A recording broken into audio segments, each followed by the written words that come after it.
Evet arkadaşlar merhaba. Bugün sizlerle yeni bir videoyla karşınızdayım.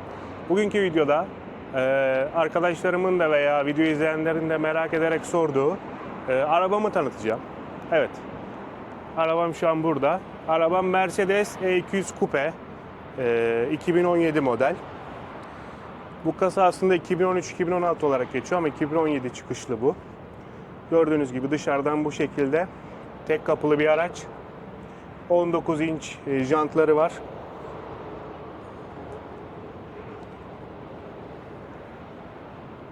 Evet. 4 kişilik bu araç.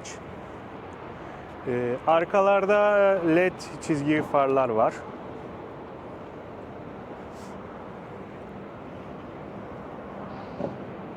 Bu şekilde.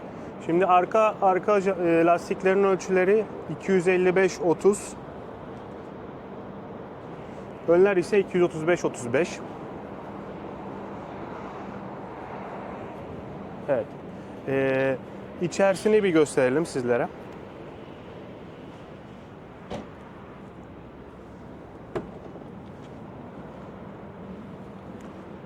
Evet, içeride bu arada bu AMG Style olarak geçiyor. Evet, analog kadranlar var. Ortası dijital. Bir tane ekranı var. Dokunmatik değil fakat. Diğer orada tuşlu şeyleri var. Analog bir saati var. Mercedes'in bu modellerde klasikleşmiş olan. Pedal shift'ler var burada. Arkada gözükmüyor şu an. 7 ileri bu araç. 7 ileri 2000 motor. Stok hali 184 beygir. Fakat ben yazılım attırdığım için 245 beygir oldu. Deri koltuklar var. Koltuklarda şişirme, etrafı sarma gibi özellikler var. Aynı zamanda burada görüldüğü gibi hafızalı koltuk, elektronik ayarlama şeyi var.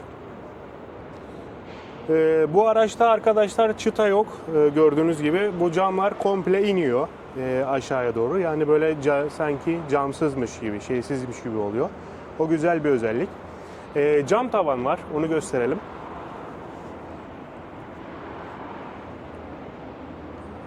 Evet. Yani sunroof da var aynı şekilde. Daha sonra arka tarafını gösterelim.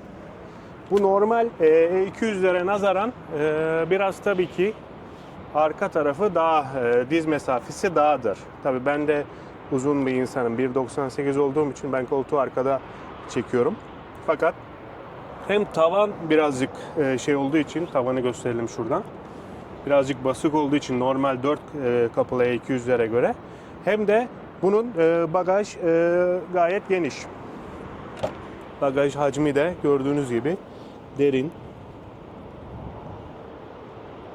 Bunda arkadaşlar stepne yok. Böyle bir şişirme aparatı koymuşlar. Diğer benim zincirler. Burada yedek aküsü de burada aynı şekilde arabanın. Bu şekilde.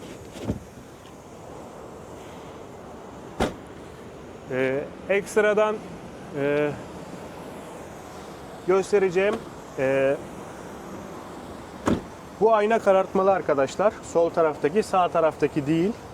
Ve kör nokta uyarıcı var. Bu çok işe yarıyor gerçekten.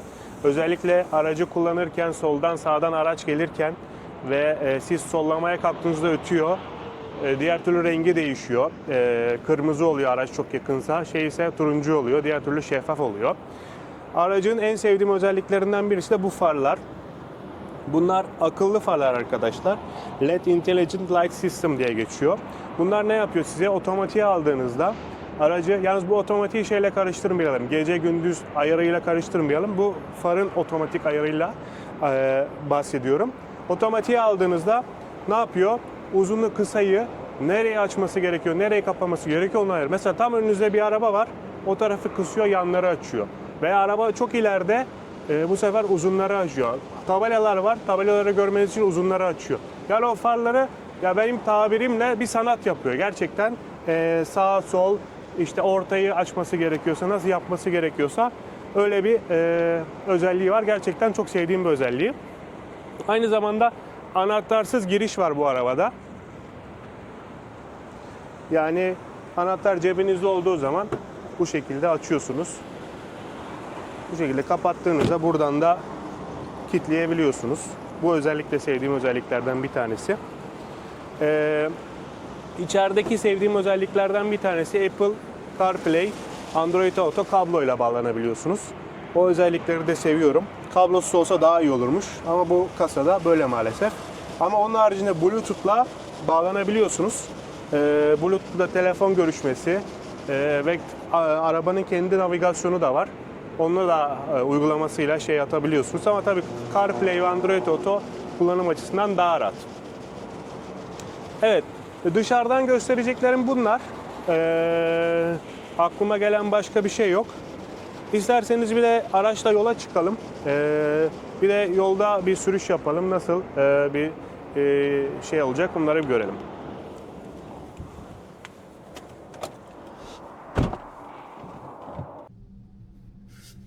Evet arkadaşlar, tekrardan merhaba. Merhabalar. Merhaba. Kuzenim biraz önce çekim yapıyordu. Şu an arabanın içine bindik. Arabayı çalıştırdık. Şu kemer verme olayı Evet, o da çok benim güzel. gerçekten hoşuma gidiyor. Evet. Kupa araçlarda olan bir özellik. Gerçekten çok hoş. Şimdi ilk kamerayla çekiyoruz. Doğan Kabak gibi. Belki o daha fazla kamerayla çekiyordur. Ama ona benzer bir operasyon, birazcık daha profesyonel bir işe geliştik. Evet. Evet. Bunun el freni solda arkadaşlar. Böyle çekmeli. Ayakla basıyorsunuz. El freni çekiyoruz. Buradan Evet. otomatik olarak açıyoruz. Klimayı açalım. Hava biraz basık, yağmur yağacak gibi. Otomatik far dediğim özellik arkadaşlar şurada A yazıyor. Bilmiyorum kameradan gözüküyor mu? Bunu böyle selektör yapınca tabii bu kapanıyor. Bu otomatik uzunları kısaları ayarlama. Burada bir de auto var. O hani farları otomatik açıyor kapatıyor. O değil. Burada pedal shift'ler var. Bu Mercedes'in modellerinde arkadaşlar buradan vites. Görüyorsunuz P'de şu an. Buradan frene basıp ilk N'ye alıyorsunuz. Sonra aşağıya D'ye alıyorsunuz. Tamam. Salınca araba gidiyor. Aynı zamanda burada tabi göremiyor olabilirsiniz ama şurada gözüküyor. E modu, ekonomi modu, sport modu veya manuel. Manuel olarak da kullanabiliyorsun. Biz şu an ekonomide yola çıkacağız. Ve süspansiyonlar içinde ekonomi veya konfor modu var. Tamam. Şimdi gidiyoruz. Arabayı saldık. Araç arkadan çeker bir araç arkadaşlar. Bu arada söylemeyi unuttum. Geri görüş kamerası da var geri vitese taktığınızda. Gayet de güzel çalışıyor. Aynı zamanda direksiyonu oynattığınızda sizin nasıl geleceğinizi, yörüngesini falan gösteriyor. Gayet güzel o şekilde. Burası biraz çukurmuş. Evet. Araç 19 inç jantlar olduğu için ve lastik yanakları çok ince olduğu için gerçekten yolu çok hissettiriyor. Özellikle şehir içlerinde.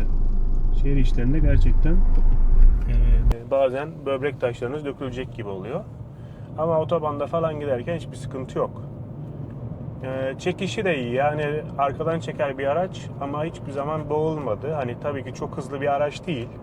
Yani kendi gücü nazarında iyi gidiyor. 184 beygirken daha hantaldı ama şimdi 245 beygir ve torku attıktan sonra daha şey oldu. Ama ona rağmen yol tutuşu bence gayet çok yani güzel bir yol tutuşu var abi. Evet. Belki lastiklerden de kaynaklanıyor olabilir tabii de. Evet. Lastiklerden de kaynaklı tabii. Alper de çok kullandı. Alper'in de araba merakı ve şeyi iyidir. Bilgisi de belki benden fazladır. O da beğendi gayet. Tabii ki bu hız arabası değil. Hem biraz konfor hem biraz hız. Yani E200 zaten en üst paketleri değil. Ama bu arada şunu söyleyeceğim. Mercedes'lerde biraz gaz pedalında hafif bir boşluk oluyor genelde. Mercedes'ler daha çok konfor ön planda yapıldığı için yani size konforu daha çok hissettirmek istediği için hafif bir boşluk. Yani gaza basar basmaz böyle hani daha çok o BMW'lerde olduğu gibi siz bir şey yapmıyor. Şahlanmıyor. Ama gazı aldığı zaman ok gibi gidiyor ve güven açısından da şahsen ben BMW'de kullandım. Daha ok gibi gidiyor. Yani yolda daha bana şahsen daha çok güven veriyor. Yolda yapışması daha iyi hissettiriyor şahsen bana. Tabii herkesin kendi tercih yorumu farklıdır. Evet Alper, sen ne söylemek istersin arabayla ilgili?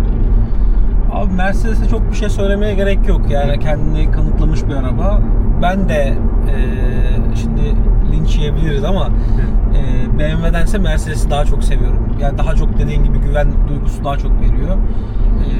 Bir de ne kadar da çok olsa Mercedes'ten daha güzel bir yol tutuşu var abi arabanın. Mercedes'in mi daha BMW'den daha çok güzel, yanlış söyledim, yol tutuşu var. Güzel bir araba. Yani gerçekten o gaz tepkimesi dediğin gibi ilk bastığınızda 1-2 saniyelik bir boşluk hissi veriyor. Ama ondan sonra gerçekten çok güzel bir uzaması var. Yani çok güzel bir gitmesi var. Güzel araba yani, ben beğeniyorum abi gerçekten. Tatlı, hoş bir araba yani. Yani şahsen ben bu arabayı almadan önce ilk önce 420-430 alma kafasındaydım ama eski kasalar, bu son o böbrekleri büyük olanlar değil. Araştırdım, temizini bulamadım. Sonra A5, Audi A5 2.0 Quattro olanlara baktım. Onlardan da istediğimi bulamadım. Bu sonra denk geldi. Almanya'dan, Berlin'den aldım bu aracı. Hatta Türk Galeri'den, Rainstein Berlin'den Ercan abi vardı orada tanıştık. Çok iyi yardımcı oldu sağ olsun. Ben aracı aldığımda 33.500 liraya almıştım. Tabii 2022 Kasım ayıydı. Şu an 2025 Ekim ayına girdik. Kaç bin kilometrede aldın abi aracı? Aracı yaklaşık 23.000'di. 22.800-900 küsürdü. Şu an tahmin ediyorum 87 miydi? 88 mi? 88.108 kilometre olmuş. Bayağı da yol yapmışsın abi. Yol yaptım. Yani 3 sene olmuş mu? Olmamış. Tam 3 sene olacak. Ben yol yapıyorum çünkü Torino'da yaşadığım için orada yol hani işe giderken zaten günde en az bir 25-30 kilometre sadece gidiş, bir de dönüş o kadar. Türkiye'ye ikinci gelişim bu arabayla. Bir geliş en az 2500 kilometre. Almanya'dan İtalya'ya geliş, oradan da bir en az 1500. Yani bunları da çıktığınızda aslında tabii benim ayda normal çalıştığım vakitlerdeki yapışım tahmin ediyorum 1700-2000 kilometre arası iş İşte eve gidip gelme. İş ve birazcık gezme, sadece değil, iş değil. Ama yani benim için araba kullanmak için var. Hani tabii yurt dışında bu tarz arabaları bazı insanlar hafta sonu için kullanıyor. Benim öyle bir gücüm olmadığı için ben hani her yere kullanıyorum. Bazı insanlar hafta içi başka arabalar, hafta sonu bu tarz arabalara biniyorlar. Şahsen memnunum. İleride durumum el verirse daha kuvvetli bir araç tercih edebilirim. Ama şu an için beni çok hoşuma gidiyor, tatmin ediyor. Peki abi yakıt ne araçta? Yani uzun yolda veya şehir içinde ortalama yakıtımız ne? Şimdi yakıt şöyle Alper'im. Normalde bu araç nedense İtalya'da daha az yakıyor. Ben hani daha çok işe giderken de şehir dışı, ama şehir dışı bu tarz yollar kullandığımda ortalaması 8-9 arası, 8,5-9 arası. Fakat buraya geldiğimde şu an 10,6 ortalaması. Start itibariyle de 11. Burada biraz daha artıyor. Tabii burada daha çok şehir içine giriyoruz. Ama şöyle söyleyeyim, bu aracı sakin kullandığınızda, yani yine 8,5-9'dan aşağı değil, biraz basayım dediğinizde onları çok rahat geçiyor. 11-12'leri vurabilir. Yani böyle bir araç değil. Yakıt cimrisi bir araç değil. Zaten amacı da o değil. Ama şöyle söyleyeyim, uzun yolda yani ben Türkiye'ye gelirken 8 küsürle gelmiştim de ilk gelişimde, dönerken 7 küsürlerde dönmüştüm. Yani uzun yolda, yani bir depoyla, bunun 61 veya 64 litre tam hatırlamıyorum deposu var. Uzun yolda böyle 750-800 civarında yapabilirsiniz kilometre yol. Ama tabii şehir içi olduğunda o düşer. Evet. Araç güzel bir araç. Camlara da film yaptırdın galiba. Evet, abi. yeni film yaptırdım. Şeffaf film. Aslında yurt dışında arkaları yapabiliyoruz. Koyu renk, ama ön, yan ve ön camlara yasak. Ben komple yaptırdım, şeffaf. Burada Manisa'da Birlik Oto'da yaptırdık. Oradaki arkadaşlar da yardımcı oldu sağ olsun. Onlar da selam olsun. Dışarıdan güneş vurduğunda çok güzel gözüküyor aslında. Evet. Böyle biraz mavimsi bir hava Evet. katmış, güzel gözüküyor. Lumar cam filmini tercih ettim. Kaliteli bir şey olsun diye. Şimdi tabii bu arabalarda da Mercedes'lerde mavi renkte bir cam oluyormuş genelde. O Evet. maviliğini daha ön plana çıkardı. Yani eski kasalardan bildiğimiz böyle gerçekten buz mavisi tarzında böyle Evet. bir camları oluyordu. Aynen öyle. Hoşuma gitti. Cam tavana da bunun dışarıdan karartmalı ama içeriden ısıyı çok kesmediğini öğrendim. Yani zaten onu da hissediyordum. Cama daha koyu renkte olan bir içeriden kaplama yaptırdım. Tabii bu özellikle cam tavanı koyu yaptırmam bayağı ısıyı kesti. Tabii yanlardaki koyu olmadığı için bir tık. Bunların zaten oranları var.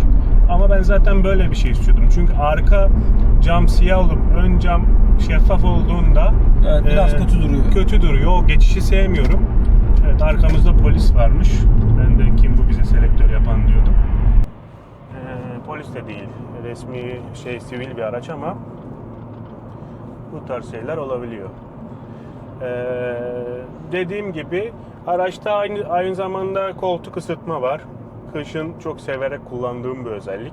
Evet, gerçekten ben de Telefon, seviyorum. evet sen de seviyorsun. Telefonu Bluetooth'la bağlayabiliyoruz. Aynı zamanda burada kendi navigasyonu da var. Bunu buradan yazarsanız gideceğiniz yeri çok zor oluyor arkadaşlar. Uygulaması var Mercedes'in. Onunla yapabiliyorsunuz. Oradan aktarabiliyorsunuz. Aynı zamanda telefon buradan işte radyosu falan telefonu bağlayabiliyorsunuz Bluetooth'la. Konuşma ve müzik dinleyebiliyorsunuz. Aynı zamanda şuradan USB kablosuyla CarPlay ve Android'i yapabiliyorsunuz. Şu an aktif hale getirmedik sizler için. İlk araçta şerit takip sistemi veya çarpışma önleyici var mı abi? Şerit takip yok. Allah'tan yok. Çok sevdiğim bir özellik değil şahsen. Evet. Yani Ben de onu çok sevmem. her seferinde kapatmanız gerekiyor. Çarpışma önleyici var bildiğim kadarıyla. Onu da kapattım. Burada şeyler var. Onlar buradan açılıyor. ESP falan da buradan kapanıyor. O tabii tercih ettiğimiz bir özellik değil. Evet. İşte asistan grafiği var. O çok güzel mesela. Buradan da böyle açabiliyorsunuz. Onun haricinde mesela yolda ne levha var onu burada gösteriyor size. Levha okuma var Evet, yani. levha okuma var. Onun haricinde burada şey var. O trafik işaretleriymiş zaten. Collision Prevent yani çarpışma önleyici var. Bu şu an devrede diyor. Devre dışı diyor. Şu an devrede. Bu ama seni çarpmadan önce şey yapıyor. Uyarıyor. Uyarıyor. Evet. Yani ani fren yapmıyor değil mi? Yapmıyor. Attention Assist standart. Bunun galiba bunu hassasa aldığında galiba yanlış bilmiyorsam kendisi o frenleri yapabiliyor. Ama ben bunu standartta kullanıyorum. Çünkü ben kontrol bende olsun istiyorum. Ben arabayı cruise kontrolde bile nadir kullanırım. Daha böyle kendim seviyorum. Çünkü araba benim şeyim haricinde fren yaptığımda hoşuma Tabii o gitmiyor. gaz ve fren tepkilerini hissetmen lazım. Evet. Ölü nokta asistanı bu dediğim gibi aynalardaki olay. Çok güzel bir özellik. Özellikle sesli de olması. Bazen çünkü kör noktada oluyor araç. Tabii görmüyorsun. Görmüyorsunuz ama bir sollama veya sağlama yaptığınızda o sizi direkt sesli olarak uyarıyor. O çok güzel bir özellik. Şurada start stop olayı var. Bunu da sevmiyorum. Keşke komple devre dışı olsa. Buradan devre dışı yapabiliyorsunuz bunu. Genelde ekonomide kullanıyorum aracı. Peki abi sporta aldığındaki gaz tepkimesi yine aynı mı, değişiklik sağlıyor mu? Değişiyor. Yani şu an tabii hatırlattığın iyi oldu. Şu an mesela şöyle rol mü deniyordu şu hızlarda gidince böyle gaz? Evet. Rol. Ama şu an galiba şeyde misin? Şu an ekonomideyim. Ekonomi. Şu an evet 74. Şu an gaza yarım oturuyorum. Bu şekilde gördüğünüz gibi bir gecikme var. Gecikme oluyor. Ama şu an yine hızlandı ve yarım oturdum yemin olsun. Şu an bile tam oturacağım. İleride ışık var mıydı? Yok, ışıkları geçtik. Tamam. Tabii trafik de fazla. Çok müsaade etmiyor. Sadece bir tepkimesini anlayın diye. Şu an tam oturdum. Bakın. Evet. Yine bir ama gerçekten Evet. çekiş mükemmel abi. Tam oturdum ama önümüzde şey olduğu için bu şekilde. Şimdi bir de sizler için sportu alacağım. Tabii önümüzde tır olduğu için. Şuradan sportu aldım arkadaşlar. Buradan tuşla alıyorsunuz. Buradan da şeyleri, süspansiyonları sporta Evet, aldık. evet onu da aldın mı sen? Aldım. Evet, şimdi spor moda geçtik. Evet. Yine tam oturuyorsun. Yok şu an daha oturmadım. Şu an bir yarım deniyorum sizler için. Şu an yarım oturmadayım. Bu şekilde. İlk hem gaz tepkimesi hem gaza oturması biraz şey ama aldığı zaman gidiyor. Şimdi birazcık yavaşlayayım. Tekrardan bir tam oturma yapacağım. 70 küsürlere düşeyim. Evet. Şimdi arkadaşlar tam oturacağım. Tam oturdum. Oo. Yani o gecikme var ama sanki böyle bir ivmelenmesi yani kuvvetlenmesi daha şey Evet. olmuş gibi hissettim abi. Zaten devir saatini fark ettiysen şöyle bir 4000-5000 attı. O zaten tahmin ediyorum ya 5 küsür ya 6 küsüre kadar çeviriyordu galiba. Onu şeyde dyno testinde şey yapmışlardı. Bu şekilde. Açıkçası 0-100'ü kaç saniye diyenler oldu. Bilemiyorum. Fabrika verisini de bilmiyorum. Yazılımdan sonra illaki değişmiştir. Tabii ki de. Ama tahminim 6-7 saniye civarlarındadır diye düşünüyorum. Bilmiyorum, sen daha vakıfsın bu konulara. Abi yanlış hatırlamıyorsam 7.8 olması lazım fabrika verisi ama tabii yazılımdan sonra hiç ölçmedik. Ölçmek lazım aslında ama Yani ölçeceğimiz bir yol var mı? yani ölçülebileceği yollar bu yollar. Yani burada Manisa'da şu an en sakin veya düz olarak yol burası var. Tamam, o zaman bir ölçmek için bir uygun fırsat kullanalım. Sen de istersen nereden, telefondan mı veya nasıl şey yapalım? En güzel telefonda olur büyük Evet. ihtimalle. Sen bir yer kollayalım. Geri mi döneyim ileriden yoksa nasıl, İzmir istikametine göre mi? İzmir istikametine çıkarsak rampa yukarı olmuş olur Evet. işimiz. O biraz bizi Doğru. yanıltır. O zaman gerisin geri aynı istikamette şey yapayım. Evet. Yine düz gidip Bu arada şehir arkadaşlar merkezine- şu an otomatik farlar devrede, şurada gördüğünüz gibi, ve biraz önce uzunları yaktı. Uzunları yaktığı zaman şurada gösteriyor. Evet. Bakın önünde araba olduğu için orayı kısıyor. Bilmiyorum. Kısıyor, bizim önümüzü açıyor Evet. şu an. Size kamerada net görebiliyor musunuz bilmiyorum. Tabii ışıklar da var şu an. Nereden dönecektik? İleriden dönüyoruz. İleriden. Aynı zamanda karşı şeritten gelen arabalara göre de ayarladığını ben hissediyorum. Özellikle dönüşlerde falan şey oluyor. Onu karanlık bir yolda daha güzel anlayabiliyorsun abi. Evet. Resmen böyle dans ediyor farlar. Aynen o şekilde. Tabii artık far teknolojisi çok ilerledi. Bu araç 2017 olduğunu düşünürsek yeni araçlarda Tabii ki de. özellikle Audi, BMW, Mercedes, yani bu üç Alman firması gerçekten bu işi iyi yapıyor. Yani bunları gerçekten, bu teknolojiye yatırım yapıyorlar ve bu fark ediliyor yani. Ya Audi'nin bir bazı modellerinde de çok güzel bir far teknolojisi var. Güzel bir karşılama ve güzel bir şören yapıyor. Evet, onu da hatırlıyorum. Şimdi buradan dönecektik sanki, değil mi? Evet, buradan döneceğiz ama buradan dönünce köprüden tekrar ters dönmemiz lazım. Evet. Buradan dönüyoruz.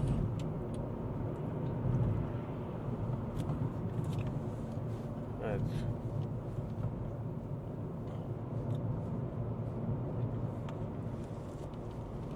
Bu virajlarda da farın tabii biz Evet. döndüğünü görüyoruz ama kamerada gözüküyor mu emin değilim.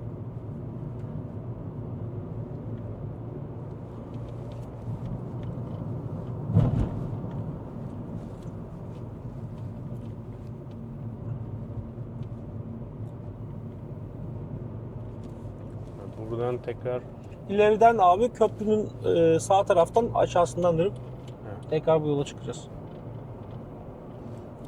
buradan sağa gireceğiz. değil mi? Evet, sağa gireceğiz.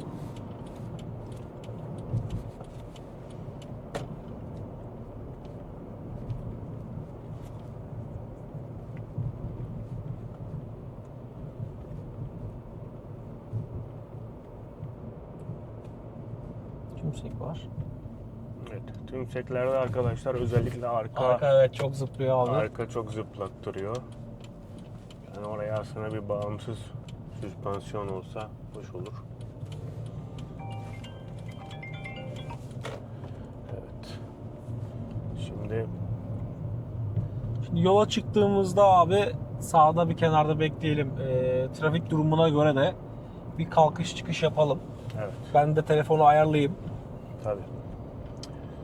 Bu arada ben Alper'im şunu itiraf etmem lazım. Ben hiç sıfırdan bu arabaya oturmadım. Yani tam full tepe gazla. Hı hı. Yani nasıl? Sen de ilk defa deneyeceksin İlk yani. defa deneyeceğim. Tepkisini merak Evet. ediyorsun. Çünkü çok sarar diyen arkadaşlarım oldu. Ben açıkçası öyle yapacağını düşünmüyorum ama tabii biraz sarabilir. Çünkü Türkiye'deki yollarda biraz araç Asfaltta bir Evet. bir sıkıntı var abi. Yurt dışı gibi değil. Gerçekten yani şuraya çok kaydırıyor. Buraya oturabilirsin. Arkamızdaki arabalar şöyle. boşaldığında, hazır olduğunda ben başlatacağım abi. Tamam. 1. Bir dakika dur. Heyecanlandım. Dur. Arkamız boş. 1 2 3 başla abi. Evet, bayağı arkadaşlar sardı. 100. Abi 8.41 ölçtüm ama Sanki birazcık sen önce başlattın gibi hissettim ben. Bir de ben de 100'ü geç söyledim. Bir daha bir deneyelim. deneyelim abi. Sıfırladım şu an. Nasıl şeymiş? Burada olmaz. Birazcık daha ileride bir yerde durayım. Benzinle şu dönemeci geçtikten sonra durabiliriz abi. Orası da Evet. müsait. Sen de bu arada Ben tam gaza işte evet orada 1-2 saniye, 1-2 saliselik belki bir gecikme veya erken basma olmuş olabilir. Burada durabiliriz abi. buradan. Evet, buranın formu düzgün. Yine 4 liraya yakalım, sağda bekleyelim. Arkamız boşaldığında Evet. şu an biraz araba geliyor. Bunda galiba o şey olayı yok. Launch kontrol olayı yok. O olsa çok güzel olur Evet. aslında kalkışta. Evet. Ama evet bir sarma hissettim yani. Arka Evet, biraz evet. salladı. Evet, arkamız şu arabada geçtikten Evet. sonra Bu arada sen de kadrana bakarsan belki benim söylemem evet, geç ben olur. kadrına bakacağım abi. Buradan da senin kalkmanla başlayacağım. Son bir kaç araba daha geliyor, o da geçsin. Ondan sonra boş gözüküyor arkamız. Evet. Evet, son arabaya da geçiyor. Evet, hazır mısın abi? Hazırım. 1 Bir dakika şu araba da geçsin Tamam. istersen. Onun arkasından da geliyor ama. Evet, biraz tam akşam trafiğine de denk geldik. Evet. Aslında ben tabii kalkarsam onlar gelene kadar geçerim diye düşünüyorum. Evet, şu şey de geçsin de ondan sonra yapalım abi. Evet. Evet. Hazırsak Hazırım. 1 2 3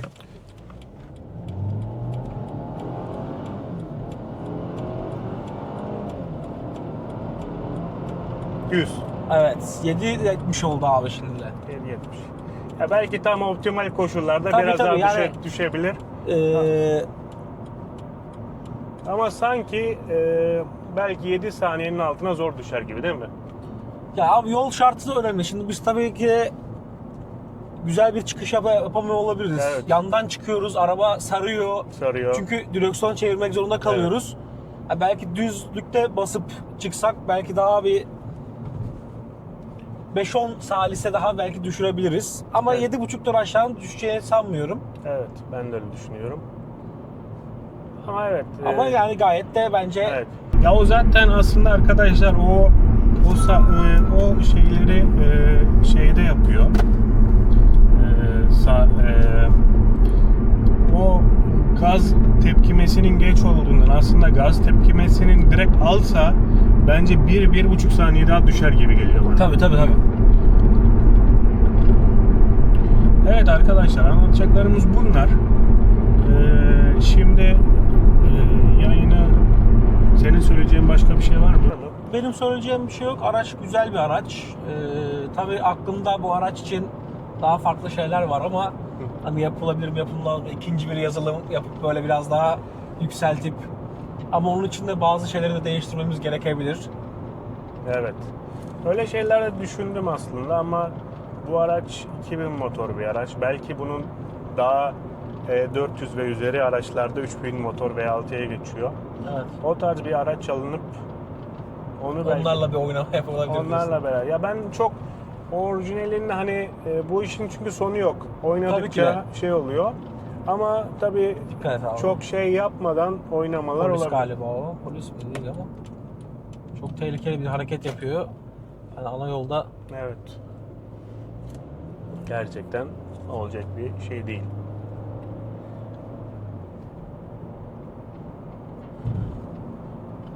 Yani evet, Stage 1 belki Stage 2'de ama böyle komple arabayı ben şahsen kendim... yok, ben de arabanın kesinlikle dışında bir modifikasyon sevmiyorum.